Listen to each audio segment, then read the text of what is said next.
নমস্কার বন্ধুরা, তন্নিস কিচেনে আপনাদেরকে স্বাগত। আজ আমি বানিয়ে দেখাবো লোটে মাছের ফিশ ফ্রাই। এটা কিন্তু একেবারে কম খরচে ঘরোয়া কিছু উপকরণ দিয়ে আপনারা খুব সহজেই বানিয়ে ফেলতে পারেন এবং সময়ও খুব কম লাগে। এই ফিশ ফ্রাইটা বানালে কিন্তু খেতে ভেটকি মাছের থেকে কোনো অংশে কম হয় না এবং আপনি সস্তার মধ্যে কিন্তু অনেকগুলো ফিশ ফ্রাই একসঙ্গে বানিয়ে নিতে পারবেন। কিভাবে বানাবেন তাহলে দেখে নেওয়া যাক। আমি এই ফিশ ফ্রাইটা বানানোর জন্য সবার প্রথমে নিয়ে নিয়েছি 1 কেজি পরিমাণ একটু বড় সাইজের লোটে মাছ। লোটে মাছগুলো ভালো করে কেটে ধুয়ে নিয়েছি এবং জলটা ঝরিয়ে নিয়েছি।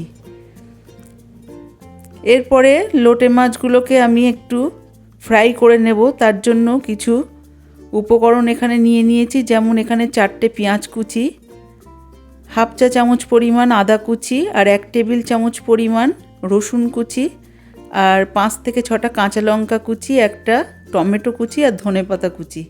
সবার প্রথমে মাছটাকে ফ্রাই করার জন্য একটা ফ্রাইং প্যানে দিয়ে দিচ্ছি 2 থেকে 3 টেবিল চামচ পরিমাণ সর্ষের তেল। তেলটা ভালো করে গরম হলে দিয়ে দিচ্ছি কেটে রাখা পেঁয়াজ। পেঁয়াজটা দেখুন আমি কিন্তু ছোট ছোট ডুমি ডুমি করে কেটে নিয়েছি। এখানে কিন্তু এভাবেই কেটে নেওয়ার চেষ্টা করবেন। আর পেঁয়াজটা কিন্তু এখানে একদম হালকা করে ভাজতে হবে, জাস্ট একটু কালারটা চেঞ্জ হবে। এরপরে দিয়ে দিচ্ছি রসুন কুচি। রসুনটাও দেওয়ার পরে কিন্তু খুব বেশি ভাজার দরকার হবে না। এরপরে পেঁয়াজ আদা রসুনটা কিন্তু আমি 1.5 থেকে 2 মিনিটের মতো কষিয়ে নেব। এখানে কিন্তু পেঁয়াজ আদা রসুনটা লাল হলে চলবে না, জাস্ট একটু কালার চেঞ্জ করে নিতে হবে। এরপরে দিয়ে দিলাম কুচিয়ে রাখা কাঁচা লঙ্কা আর টমেটো কুচি। টমেটোটা কিন্তু এখানে একটু বড় সাইজের নিয়েছি, কারণ লোটে মাছে একটা আঁশ গন্ধ থাকে। এখানে টমেটো আর ধনেপাতাটা দিলে কিন্তু এই আঁশ গন্ধটা একেবারেই চলে যাবে। আর রসুনটা সেই কারণে আমি এখানে 1 টেবিল চামচ ব্যবহার করেছি। এরপরে কেটে রাখা মাছের টুকরোগুলো আমি এই তেলের উপরে একে একে সাজিয়ে দেব। এখানে কিন্তু মাছগুলোকে আমি আগের থেকে কোনো রকম সেদ্ধ করে নিইনি। সেদ্ধ করে নিলে কি হয়, অনেকটা জল বেরিয়ে আসে, সেক্ষেত্রে কিন্তু ফ্রাই হতে বা ঝুড়ো হতে অনেকটা সময় লেগে যায়। আর এভাবে আপনারা করে দেখবেন, খুব তাড়াতাড়ি কিন্তু মাছটা ড্রাই হয়ে যায়, এক্সট্রা জলটাও শুকিয়ে যায়। এরপরে দিয়ে দিচ্ছি হাফ চা চামচ পরিমাণ নুন আর 1 চা চামচ পরিমাণ হলুদ গুঁড়ো। নুনটা এখানে একটু কমই দিলাম, কারণ এটা একটা নোনা মাছ, সেক্ষেত্রে নুনের পরিমাণটা প্রথমে আমি কমই দিয়েছি। এরপরে ঢেকে দিলাম 2 মিনিটের জন্য, গ্যাসের ফ্লেমটা একদম লোতে রেখে। ফিরে আসলাম 2 মিনিট পর। দেখুন মাছগুলো কিন্তু এখানে সেদ্ধ হয়ে গেছে আর এখানে এক্সট্রা কিছু জল বেরিয়ে এসছে। এরপরে আমি একটা ঝাঁঝরির সাহায্যে মাছটাকে একটু এরকম মাঝখান থেকে আলগা করে নিলাম। আর মাঝখানের কাঁটাটা দেখুন কত সহজেই বেরিয়ে আসছে। এখানে কিন্তু কোনো রকম সমস্যা নেই, কাঁটা ছাড়ানোর জন্য খুব সহজেই কাঁটাটাকে বার করা যাবে এভাবে। আপনারা চাইলে একটা কাঁটা চামচের সাহায্যেও এটা করতে পারেন। এটাও আমি আপনাদেরকে দেখাচ্ছি। আমি একটা কাঁটা চামচ নিয়ে নিয়েছি। মাছটাকে এরকমভাবে একটু উপর থেকে সরিয়ে নিয়ে মাঝখানের কাঁটাটা দেখুন কত সহজেই বেরিয়ে এসছে এবং কাঁটা চামচের সাহায্যে দেখুন কাঁটাটাকে আমি আলতোভাবে তুলে নিচ্ছি। এভাবে আমি সমস্ত মাছের কাঁটাগুলোকে বেছে নেব। এখানে এভাবে অবশ্যই আপনারা একবার করে দেখবেন। লোটে মাছের ঝুড়ো বা ফ্রাই খুবই সুন্দর হয় আর খুব তাড়াতাড়ি কিন্তু এটা ফ্রাই হয়ে যায় বা এক্সট্রা জলটা ড্রাই হয়ে যায়। এভাবে আমি নাড়াতে নাড়াতে দিয়ে দিচ্ছি 1 চা চামচ পরিমাণ লঙ্কার গুঁড়ো। লঙ্কার গুঁড়োটা অপশনাল, আপনারা না চাইলে নাও দিতে পারেন। এরপরে মাছটা যেই এরকম ড্রাই হয়ে গেল, সেই সময় আমি দিয়ে দিচ্ছি 1 কাপ পরিমাণ ধনেপাতা কুচি। ধনেপাতা কুচিটা অবশ্যই দেবেন, কারণ এটা দিলে খুব সুন্দর একটা টেস্ট আসে আর মাছের আঁশ গন্ধটাও কিন্তু একেবারেই চলে যায়। আর আপনারা যদি চান এর মধ্যে হাফ চা চামচ পরিমাণ পাতিলেবুর রসও অ্যাড করতে পারেন, এতে কিন্তু মাছের আঁশ গন্ধ একেবারেই থাকবে না।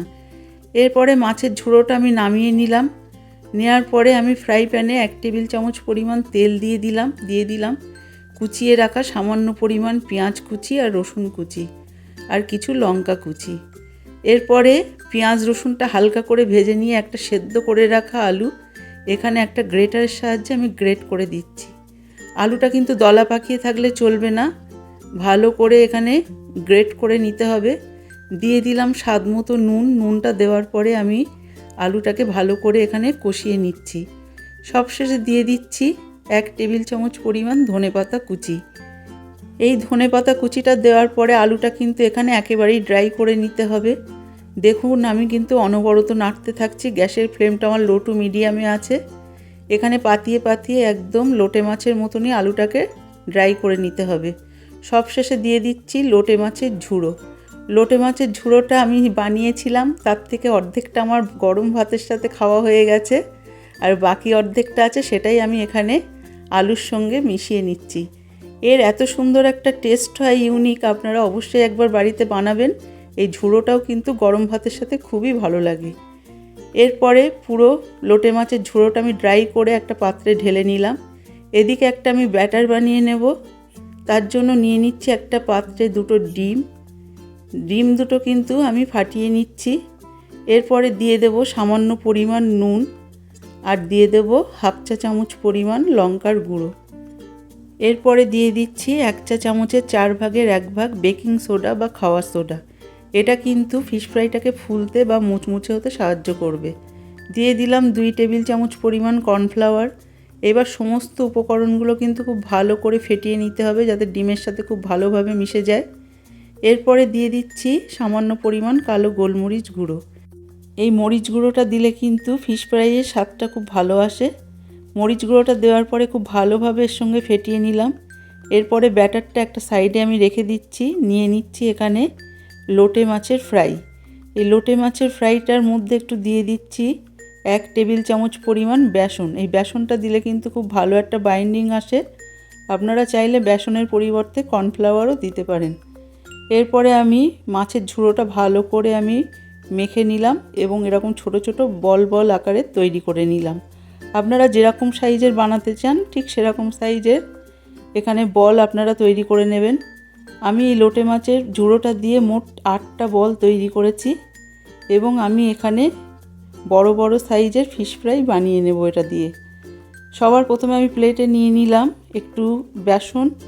এই বেসনটা একটু গায়ে লাগিয়ে এই বেসন গুঁড়োটা একটু এই বলের গায়ে মাখিয়ে নিলে কিন্তু এক্সট্রা যে তেল আছে বা একটু ভিজে ভাব আছে এটা কিন্তু ড্রাই হয়ে যাবে। আর এটা যখন ব্যাটারের মধ্যে আমি চোবাবো তখন কিন্তু এই ফিশ ফ্রাইটা ভেঙে যাবে না। আর আমি এটাকে কিন্তু একটা বরফির শেপে করে নিচ্ছি। আপনারা চাইলে আপনারা পছন্দ মতো চৌকো বা গোল যে কোনো শেপ আপনি করতে পারেন। দেখুন আমি এখানে কিন্তু সবকটা বরফি শেপ করে নিয়েছি।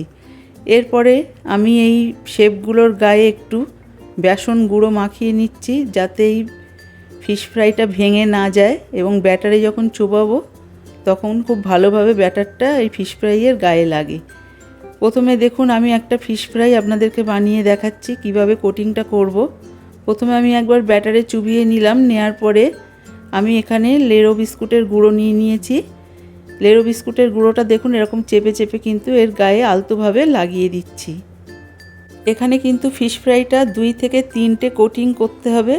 প্রথমে 1 কোট আমার করা হয়ে গেল, পরে কিন্তু আবারও একটু কোট দিয়ে দেব, নইলে কিন্তু ফিশ ফ্রাইটা ভালো হবে না, ভালো শেপ আসবে না।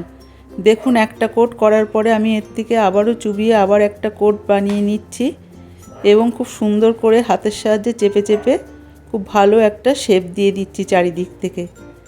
দেখুন আপনারা কিন্তু আপনাদের সুবিধে মতনই এই শেপটা বানিয়ে নিতে পারেন, যার যেটা সুবিধা হয়। সব কটা ফিশ ফ্রাই এই একই রকমভাবেই আমি বানিয়ে নেব। দেখুন ঠিক এরকমভাবে। আর এই ফিশ ফ্রাইটা কিন্তু আপনারা বানিয়ে ডিপ ফ্রিজে কিন্তু 1 সপ্তাহেরও বেশি রেখে দিতে পারেন। আপনার যখন হঠাৎ সন্ধ্যের দিকে একটু নোনতা কিছু খাওয়ার ইচ্ছা হলো তখন কিন্তু এরকম একটা দুটো আপনারা ভেজে নিতেই পারেন। ভাজার ঠিক 15 থেকে 20 মিনিট আগে আপনারা বার করে রেখে দেবেন এবং তেলে ভেজে নেবেন। আপনার বাড়িতে যদি হঠাৎ গেস্ট আসে আপনি কিন্তু এরকম ফিশ ফ্রাই বানিয়ে তাদেরকে খাইয়ে অবাক করে দিতে পারেন। এরকম ফিশ ফ্রাই কিন্তু বাজার থেকে কিনতে গেলে 100 টাকার কমে পাবেন না। সেখানে কিন্তু একটা ফিশ ফ্রাইয়ের দামে আপনার 8 থেকে 10টা ফিশ ফ্রাই বাড়িতে বানিয়ে ফেলতে পারবেন। দেখুন কতটা সুন্দর দেখতে হয়েছে। সবকটা ফিশ ফ্রাই আমার বানিয়ে নেওয়া হয়ে গেছে। এবার আমি একটা কৌটোয় করে আমি ডিপ ফ্রিজে এয়ারটাইট কৌটোয় রেখে দিচ্ছি। এটাকে আমি আজকে আর ভাজবো না, আমি সুবিধা মতো যখন খেতে ইচ্ছা করবে তখন ভেজে নেব। ফিরে আসলাম পরের দিন আমি আপনাদেরকে একটু ভেজে দেখাচ্ছি। আমি একটা ফ্রাই প্যান নিয়ে নিয়েছি। প্যানের মধ্যে দিয়ে দিচ্ছি একটু পর্যাপ্ত পরিমাণে তেল। তেলটা ভালো করে গরম করে নিয়ে তেলের মধ্যে আমি ফিশ ফ্রাইগুলো দিয়ে দিচ্ছি। আমি প্রথমে আপনাদেরকে দুটো ফিশ ফ্রাই ভেজে দেখাচ্ছি। আপনি যখন তেলের মধ্যে ফিশ ফ্রাইটা দেবেন তখন কিন্তু তেলটা খুব ভালো গরম দরকার, গ্যাসের ফ্লেমটা হাইতে রেখেই ভাজবেন। তারপরে একটা পিঠ হয়ে গেলে উল্টে দিয়ে তারপর গ্যাসের ফ্লেমটা লো টু মিডিয়ামে করে দেবেন। গ্যাসের ফ্লেমটা কখনো বাড়িয়ে কখনো কমিয়ে গোল্ডেন ব্রাউন করে ফিশ ফ্রাইটা কিন্তু ভেজে নিতে হবে। আপনি যদি একেবারে বেশি জোর দিয়ে ভেজে নেন তাহলে কিন্তু উপরটা লাল হয়ে যাবে কিন্তু ভেতরটা কাঁচা থেকে যাবে। দেখুন উল্টে পাল্টে খুব সুন্দর যখন একটা গোল্ডেন ব্রাউন কালার চলে এসছে সেই সময় কিন্তু আমি ফিশ ফ্রাইটা একটা পাত্রে তুলে নেব। আপনারা এখনও পর্যন্ত যারা আমার চ্যানেলটিকে সাবস্ক্রাইব করেননি তারা অবশ্যই একটু সাবস্ক্রাইব করুন আর প্রচুর প্রচুর শেয়ার করুন আর একটা লাইক দেবেন। এরপরে একই রকমভাবে কিন্তু আমি বাকি ফিশ ফ্রাইগুলো ভেজে নেব। এখানে আমি 5টা ফিশ ফ্রাই ভেজে নিয়েছি আর বাকিটা আমি আবারও ডিপ ফ্রিজে ঢুকিয়ে দিলাম, ওটা পরের দিন আমি বানাবো। এই ফিশ ফ্রাইটা কিন্তু আমার পরিবারের লোকজন খেয়ে সবাই বলেছেন যে এটা কিন্তু একদম রেস্টুরেন্টের থেকেও সুন্দর হয়েছে। এরপরে একটা ফিশ ফ্রাই আমি আপনাদেরকে ভেঙে দেখাচ্ছি, দেখুন কতটা ক্রিস্পি হয়েছে, একেবারেই কিন্তু মুচমুচে। আমার এই রেসিপিটা যদি ভালো লাগে তাহলে অবশ্যই সাবস্ক্রাইব করবেন, লাইক দেবেন এবং শেয়ার করবেন। পরবর্তী ভিডিওটা কিসের উপর দেখতে চান আমাকে কমেন্ট করতে ভুলবেন না।